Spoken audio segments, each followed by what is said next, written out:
juga buat ayah bunda, jagoan kita dan calon jagoan kita. Perkenalkan, di sini nama saya Dr. Mabruri dari Rumah Sunat SMM Palembang. Ingin menjelaskan berbagai macam metode hitan yang berkembang di Indonesia saat ini dan yang tersedia di Rumah Sunat SMM Palembang. Yang pertama adalah layanan sunat metode konvensional atau metode manual.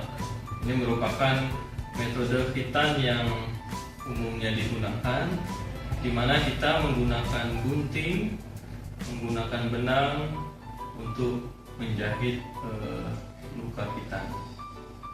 Pada metode ini keunggulannya luka hitan lebih cepat sembuh dan sembuhnya lebih alami.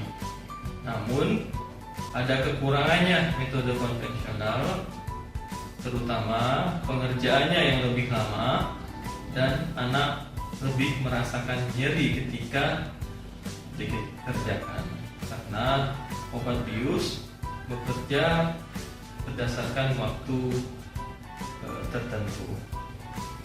Kerugiannya juga pada metode ini ketika perawatan pos hitan. Ketika pasien sudah hitan, untuk perawatan selama 3 hari tidak diperkenankan untuk terkena air dan juga aktivitas terpaksa dibatasi.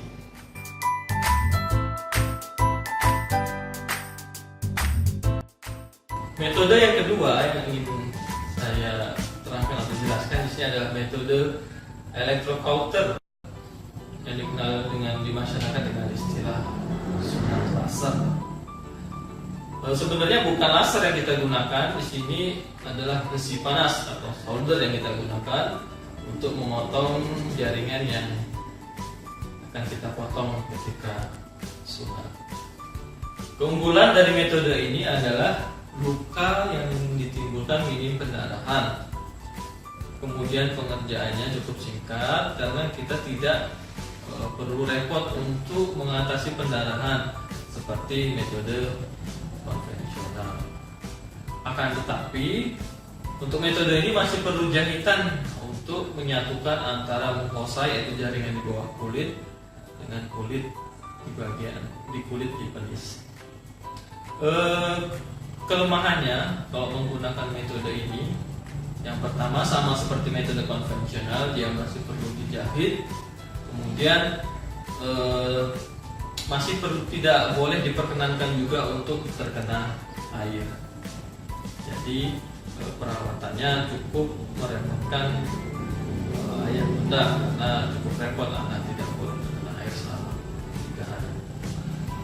Hitungannya tidak ada pendarahan yang ditimbulkan, jadi pengerjaan.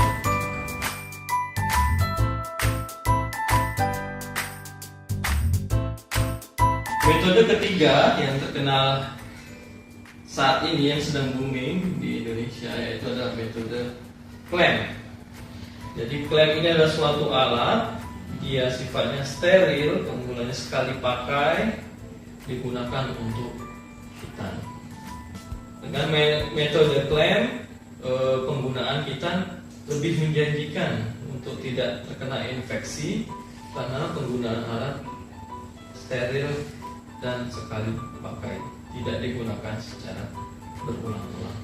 Klem banyak jenisnya, ada alis klem, smart klem, ada mahdian klem, ada sunatron klem, kemudian ada aktif klem.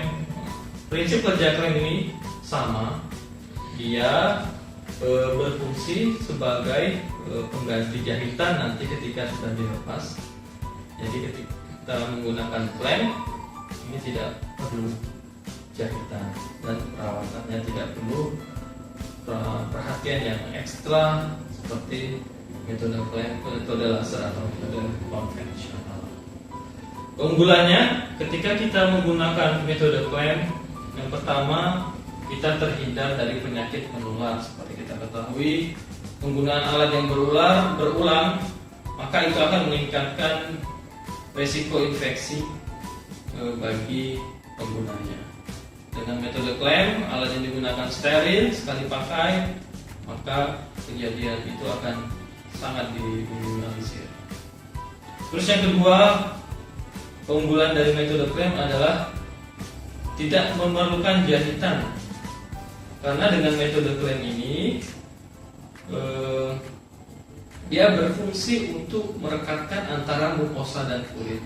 Jadi alat akan terpasang selama 4 hari, dibiarkan selama 4 hari, dan hari keempat lepas. Nanti di situ ada jaringan nekrotik seperti cincin hitam, dan itu berfungsi sebagai pengganti jahitan. Jadi pasien pada menggunakan klem tidak perlu dijahit, memberikan keuntungan prosesnya pengerjaannya cukup cepat, antara 10 sampai 15 menit. Keunggulan berikutnya yaitu menggunakan metode klem tidak ada perawatan khusus setelah kitan atau post kitan. Jadi setelah pasien selesai kitan, pasien boleh terkena air, boleh mandi seperti biasa, boleh aktivitas seperti biasa, sekolah, boleh juga main seperti biasa. Ini salah satu keunggulannya. Keunggulan berikutnya, metode klem, dia memberikan hasil yang lebih estetik. Jadi karena tidak dijahit, dia tidak ada bekas jahitan atau dikenal dengan istilah jaringan parut.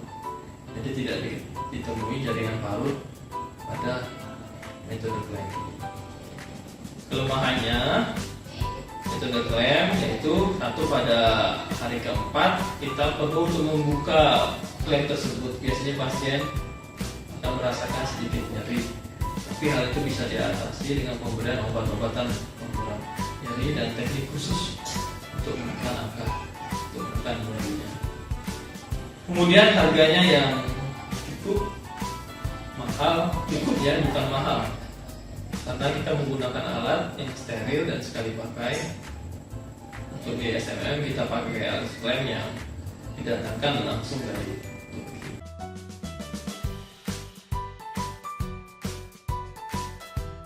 Kitan berikutnya, yaitu metode yang tercanggih saat ini, adalah kita menggunakan stapler atau disebut dengan behel, karena prinsip kerjanya mirip dan bentuknya mirip behel. Ini merupakan alat teknologi terbaru di bidang kitan. Sebenarnya stapler ini sudah digunakan di bidang kedokteran yang lain, seperti operasi menyangkut usus, operasi hemoroid, dan ini digunakan untuk di bidang kitan. Menggunakan stapler memiliki banyak kelebihan dibandingkan dengan metode-metode yang lain. Seperti kita ketahui, kalau kita menggunakan metode klem, perlu pemasangan alat selama 4 hari, dan juga ada resiko nanti luka lebam dan basah atau dehiscence. Maka dengan menggunakan ZSR atau teknologi stapler, kekurangan dari klem bisa diatasi.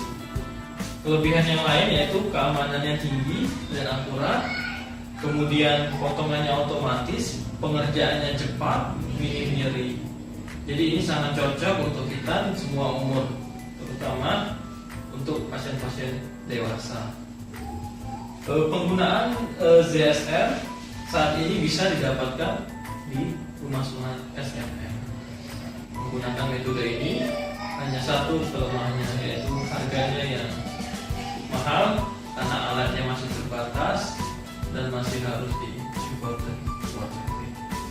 Oke, baik, ini yang bisa saya sampaikan mengenai metode-metode kitan atau sunat yang berkembang di dunia sampai saat ini. Silakan Bapak Ibu pilih mana metode yang cocok untuk anak Bapak Ibu. Sebelumnya bisa konsultasikan kepada kami, dan konsultasinya gratis. Jadi kalau Bapak Ibu bingung, kalau banyaknya macam metode yang ada, baiknya konsultasi dulu kan ke kami. Baik, terima kasih. Assalamualaikum warahmatullahi wabarakatuh.